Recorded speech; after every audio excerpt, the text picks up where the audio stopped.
Ready? Yep. This is the Primary Arms 1-8 SLX PLX Compact. Yeah. PLX Griffin Mill Reticle. In 3, 2, 1.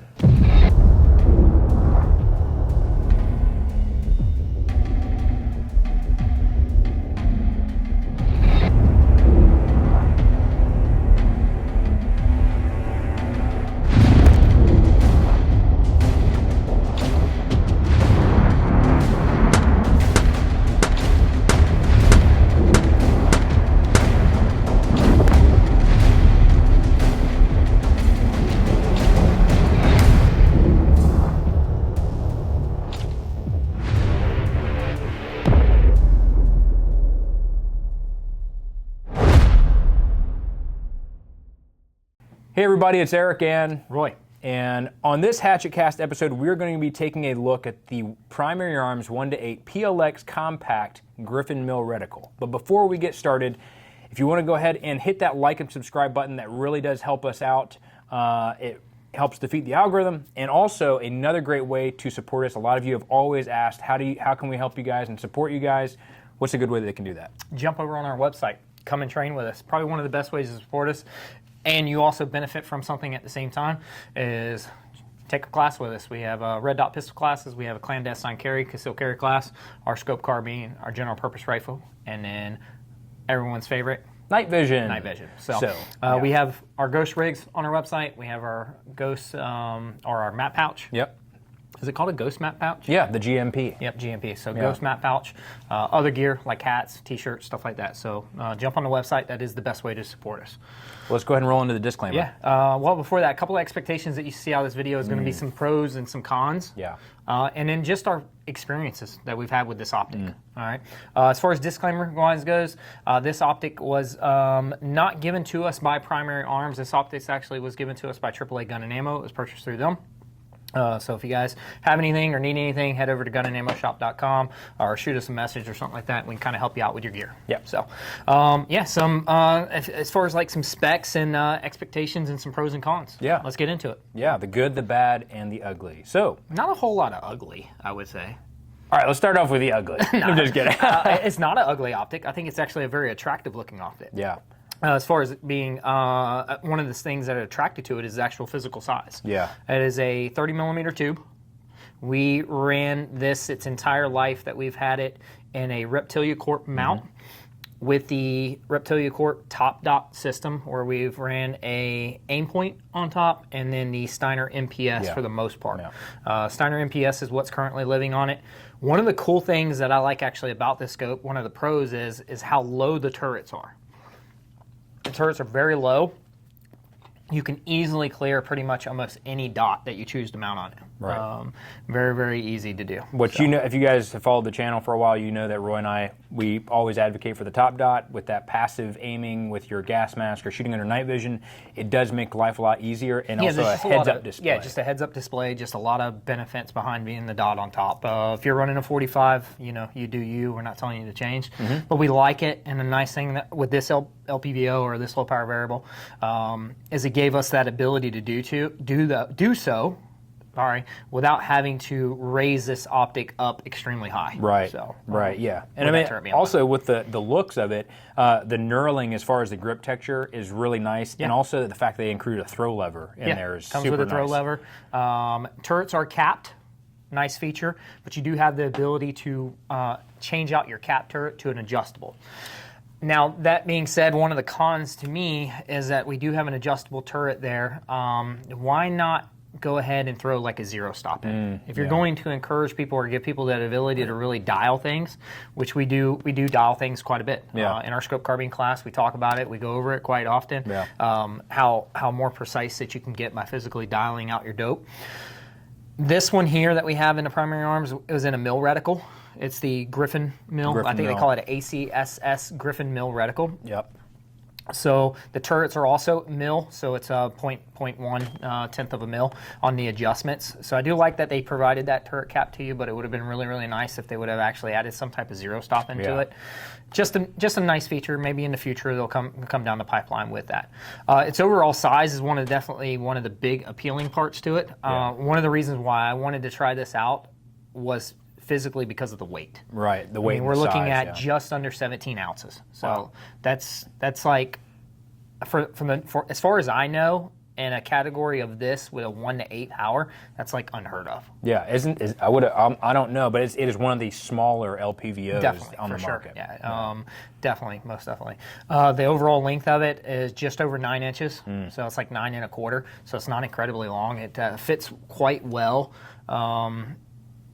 It doesn't look out of place running it like on a 12.5 or Right. something like that, or a 13.7. It does not look out of place. So I think the size, they really knocked it out of the park. Yeah, Did a very good job. It does have some illumination in it. some Illumination. I would call it daylight red, not daylight bright. Yeah, Okay. yeah. Changes the color. They do say it's night vision compatible. Did not run this as far as trying to shoot night vision behind it. We did run the Steiner MPS. Yeah, I mean, behind traditionally that's more natural for Correct. us, anyways. I mean, yeah, it's cool. It's a cool feature, but we don't tend to, by us, Roy and myself, run a higher LPVO mount. We usually run a traditional height mount. Yeah, and these are then- 154 mounts 154. from Reptilia Corp. Whenever we run our American Defense mounts, are also the same thing, that 155, Yeah. somewhere around that. That is the highest that we will run. We don't even own a 1.7 or a 1.93 or anything like that. So it does give us the ability to run with the dot on top passive. Maybe if we were running something like a 1.93 Reptilia mount or Yeah. like Unity's Right. mount, we may be able to try shooting passive behind the LPVO. but we did not. Yeah. So I would call it daytime red, not daytime bright. Right. But I honestly have you. I can't really think of a whole lot of low power variables that are out there on the market that are really daytime bright. I think the only one maybe is like the Vortex. Yeah, the Vortex. The Vortex series that have that dot in the center.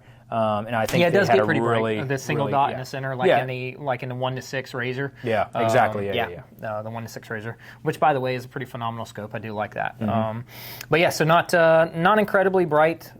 Takes a typical normal CR 2032 battery, so you guys should be able to run across that pretty easily. Tons of elevation adjustment in this thing. Didn't have any issues zeroing it on whatever rifle we put it on. It's at 29 mils of elevation and 29 mils of windage. Yeah. So there's a good amount of room in there for dialing this. Yeah. Going back to, like I said earlier, it would have been really nice to have some type of zero stop in it. Yeah. It would have changed, honestly, some of my opinion on this scope a lot, having a little bit more capability of utilizing that dial and always coming back to a zero Right. on it. So let's talk about the magnification. What are you buying an LPVO for? Because you want a 1 power and you want Max power. Max yeah. power. Yeah. What did you think of 1 power? So the 1 power to me, I thought was fantastic. You can definitely tell that whenever they designed the scope, that was a big thing that they wanted to have in mind. And that kind of separates your cheaper, lower end LPVOs versus your higher end, is finding a true 1X. Obviously this is, with the price, we'll get into that. But as far as like the eye box on this, they wanted to make sure that the 1X was a true 1X, especially if you're trying to actually utilize the LPVO on 1X to shoot fast instead of a dot or something like that. So as far as the 1X, I think they knocked it out of the park. The eye relief and the eye box relief is great. incredible. The eye box is incredible. Yeah. The wall to wall from edge to edge, Yeah. as far as clarity, is really, really good. You do get a slight little bit of haze on the edge, even on 1 power, in my Right. opinion. But I mean, it is still crystal clear Yeah. on that 1 power, and also very fast. Yeah, and they have that reticle that kind of, the crosshairs on the outside that kind of point towards that center reticle, which is a really good reference point for shooting So fast. I think as a 1 power optic, if you're really truly looking for a low power variable, wanting to use that 1X, Yeah. the 1X definitely they knocked it out of the park with. I I agree. think it's right there at the top in comparison with a lot of ones that are out on the market. Well done on that. Yeah, very well done. It's always a give and take, though. Yeah. If you Can't have everything. Yeah, you can't have everything in low power variables, and this is one of our gripes. Yeah. When we're trying to find one, I currently, as of today, haven't found one that does both quite well. Yeah. I would say a gripe with almost all LPVOs in general, just with the system itself in that category. This is something that's a trying trend that to you run accomplish across. Yeah. that true 1 power, Yeah. and especially when we're talking about this scope here being a front focal plane. It is a front focal plane where your reticle grows inside with your magnification, Right. which should be in a milling reticle. That's what we definitely should have. Yeah. So we have that ability to mill truly. You're going to have some sacrifices for sure. And really the sacrifice to me was on that 8 power. Yeah. I think the 8 power was really, really lacking. Yes. The eye box really, really tightens up, very, very tight. You don't have a whole lot of forgiveness. You're pretty much needing to be directly behind that glass. Yeah. If you're the individual that's running this on like a 1.7 mount or a 1.93 mount, you're probably going to struggle because you don't have a consistent cheek well. Right. I feel like this scope definitely needs to be run in a lower mount, like a 1.5, 1.54, somewhere around that range, so you can get that consistent if you're trying to use all that magnification, which you should because you obviously have it. Yeah. So if it's there and it's capable of utilizing, I found myself having to really focus and stay directly behind the glass because it was not very forgiving. Yeah. What do you think? I would agree. I mean, if I was changing positions, I was going to a different barricade. If I was an 8X, I was all over the place and then having to really get myself behind the reticle and behind the glass. You almost had to dial out. Yes. So I had like to go if we back were to moving, like a 4 or something correct, like that. exactly. So if I'm on a barricade and I'm running it and I'm changing over to another position on the barricade, and I'm shooting, let's just say something like a 600 or 800 yard or 600 or 700 yard target, where I'm definitely going to use all that magnification, every bit of it. I found myself needing to roll back to that 4 to kind of get myself sucked back into the glass properly. So that is a downside. The other downside that I find on the 8 being, and this is something very difficult to do, and I haven't found really a whole lot of manufacturers or found a manufacturer that's really been able to do it really well, is getting the reticle where, okay, well, we have a 1 power in a front focal plane, and then we have an 8 power in that front focal plane, where it needs to be, because the reticle grows in size as we roll through that magnification. So it can't be too big on one, because then if it's too large on one, it's going to be covering up entire targets. So it needs to be fine enough on one, but still large enough so you can actually see it and treat it very similar to like a red dot. Okay. So there's a very fine line, and kudos to companies that can accomplish it. But where that is going to sacrifice, though, is up on that 8 power, and that's once again where this reticle did. Very, very thick. And when I say thick, like thick. As far as the stadia, like on the the stadia, reticle.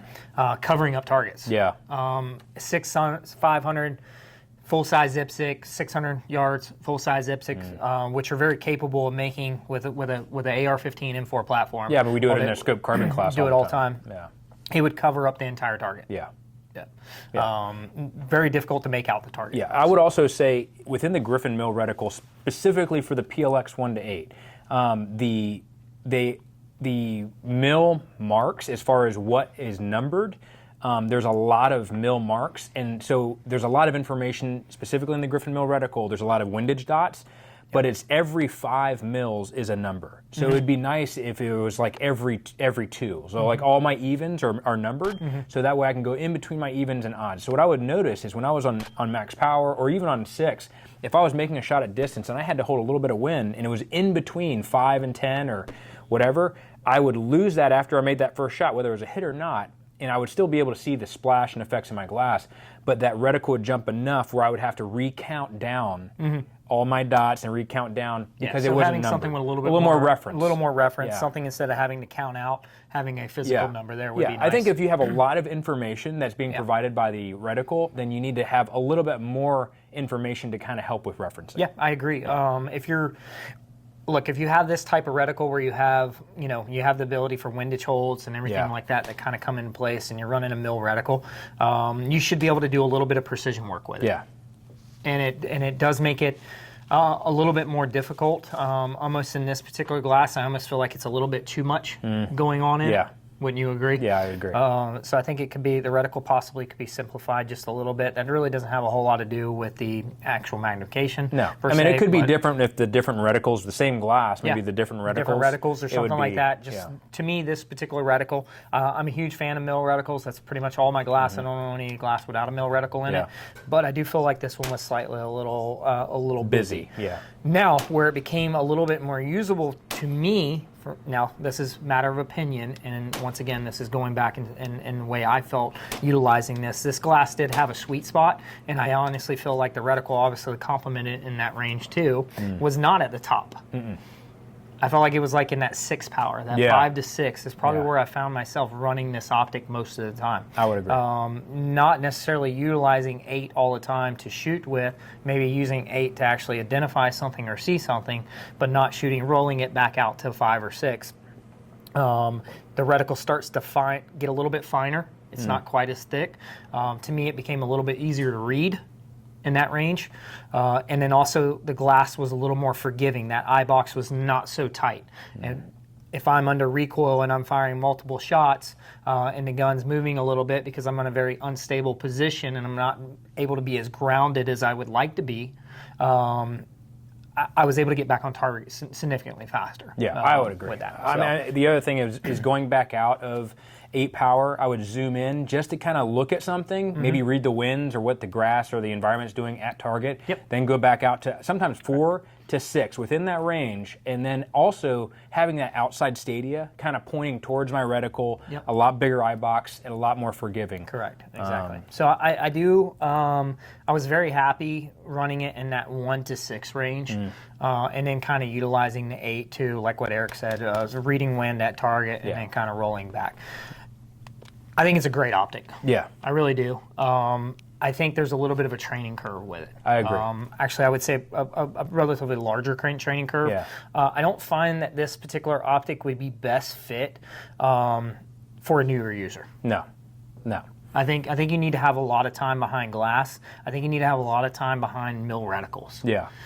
If you're running the Griffin Mill. Now, if you're running the if you're running BDC, the BDC, that's a totally different all day. story. You know, but in this particular optic, the way that we have it configured, the way it was purchased with the ACSS Griffin Mill reticle, I do feel like you probably need to spend a little bit more time behind and get a little more comfortable behind a milling reticle before you maybe jump into something like this, because of the way the information is displayed to you, and then also the size of it. So becoming a little bit more comfortable behind it.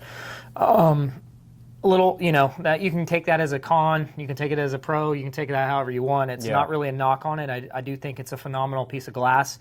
The clarity on it is great. The size is absolutely phenomenal. It's a great looking optic. I've ran it on the 13.7 quite a bit. It's set on this rifle here in front of us most of its life. Eric ran it on his 13.7. Yep. I mean, I really think it is a great optic. Would does you it say? fit? Would you say that as far as price point? What's price point? And then what do you? This is kind of where. This is kind of one of the things that I struggle when it comes to a lot of the LPVOs that have great glass out there, is the price point that they get into. Okay. You're talking about a $1,500 optic. Is what you are. So that's a big investment. And it doesn't do everything great. Generally good. Correct. Generally good at everything. $1,500 in a budget. If you just said to me, "Hey, Roy, I need something with some magnification, and I would like to have a mill reticle," going out and spending $1,500 and you haven't even thrown a mount onto this thing yet, you know, a good quality mount's going to run you a couple $100, $200 to $300. That's a relatively big chunk of change. That's a large investment, and that's not just a knock on Primary Arms. I understand quality glass costs a lot of money. We love cameras. I mean, the camera that we're looking into right now has a $2,000 piece of glass sitting on it. So I understand that glass costs a lot of money, and I understand the demand for the price in this because of that in manufacturing. But with that being said, are there other magnified options out there that may be a little bit heavier in size and weight and maybe overall length? That I would probably go with that are less money, even including from Primary Arms. I would look at I would look at a 2 to 10. You know, the 2.5 to 10. I would look at the Credo 2 to 10. I would look at the Night Force 2 to 10. There's a lot of mill reticle options that are out there that are less money significantly by Yeah. quite a bit. I mean, you pick up a Credo for $900. Yeah, I mean, you can pick up your 2.5 to 10 for primary arms. Yeah. Griffin Like Mill, $700 and that's or a so. Griffin Mill reticle. Yep, and that's that Griffin one, Mill reticle. That one is also like Yep. $700. Yeah. So and I think the Griffin Mill reticle works well in the 2.5 to 10. yeah, it's perfect. So fit. I think it works well. I think the biggest thing that you have to ask yourself, really, and Roy, correct me if I'm wrong, but like, is what are you looking to get out of an LPVO? Yeah. What are you looking to apply it for? If you're looking for fine precision mill work, Yep. where I need to have fine adjustments, I need to be able to see really good, measurements, all the way in and all the way out, and adjusting my parallax and things of that nature, is that something that the LPVO, as far as the Griffin Mill reticle in the 1 to 8 LPVO, is suited for that best? Yeah. Is that suited for what you want best? As far as the other, the BDC in there, absolutely. Like a lot more simpler reticle, a lot faster acquisition. It depends on what you want. If you really want a 1X, this crushes it. Like Yep, it it crushes does. it out of the park. Yeah. The glass clarity, If you're looking clear. for a compact size and a 1X and just something that you have the ability to roll up in some magnification Yeah. to see some targets a little Yeah. bit further away, to PDI, whatever that may be, or PID, not PDI. Yeah. PDI. PDI. If you're looking to find some, being able to identify some targets at some further distance, make out what they may be, then yeah. But it is, like Eric said, it's a phenomenal 1X. Yeah. You can run fast with it. You can Fast. definitely go fast with Yeah. it. So you can run this thing, I would say, with a little bit of training curve behind this particular low power variable right here, you can probably run this almost as fast as a red dot. Yeah. So, because it is such a really big window. Very big window. Very, very clean, very, very clean glass. I think the one thing that really does actually help the PLX as far as price point is the fact that Primary Arms is always looking out for its customers and trying to give sales and discount codes and things. Yeah, there's of a that lot of nature. times you can pick up this scope and they'll throw a mount in free, or there's tons of discount codes out there. Pretty much almost any YouTuber out there has a discount code for you. Yeah. We have one. It'll be down in the comments. Yeah. But so Primary Arms does look out for its users. Always great customer service. I think that they did a good job with this scope in its particular configuration. Like I said earlier, with the Griffin Mill reticle in it, I don't know if I would necessarily go and recommend this necessarily for a newer user. Yeah. In a Griffin Mill. In the Griffin Mill. In the Griffin Yeah, Mill. in the Griffin Mill. Yeah. So, As far as though, if you're talking about value in terms of construction and durability, Primary Arms Yeah. has come a long way. And this, when you grab it, it does feel like it's a feels piece, it's a solid. quality. All of the adjustments feel really, really good Very in nice. it. The Yeah. cap turrets are really nice. There's a lot of great features to the scope, and it feels durable. It does not feel like a piece of junk. No. It doesn't. It feels extremely solid. Actually, probably one of the more solid feeling pieces of glass. I agree. That we have ran. Yeah. And I've been happy to run it. I've actually enjoyed running it. I've had some learning curve Yeah. with it to get over. But that's with any training, and that's why we always encourage you. We're not coming out here to tell you what to go buy. We're always going to encourage you to go train. Yeah. So I agree. if you want to train with us, obviously you know where to find us. Hit us up on Instagram, any kind of social media like that. Also, we have our website, barrelandhatchettg.com. Yep. So Actually, I think it's barrelandhatchet.com now. barrelandhatchet.com. Okay. Yeah. Yeah, I don't even know our own website. But yeah, we encourage you to go train. Yeah. If you ever see us and you are training with us and you want to get behind a piece of glass, you want to get behind this to take it for a spin, let us know. If you're at a scope carbine class, most likely this will be there. So Yeah, I mean, as far as the optic itself, you have to ask yourself, one, you can't get any experience unless you, like Roy said, go out and train. Yep. Two, be honest with yourself. What is What are your you looking application? for? What are you looking for? What's Yep. your application? LPVOs are a completely different category than other optics, and you have to have the right application for them to really suit you. So you really need to ask yourself those questions about what your use is, but you can't figure that out unless you do what, like Roy said, and that's go train and figure out what it is you even need. So make sure you go out and train. Like Roy said, go and support us through the means that we already talked about, but biggest thing is go train, invest in yourself. You are worth it. Be the asset and not the liability. yeah, that's all I got. We'll see you on the next one.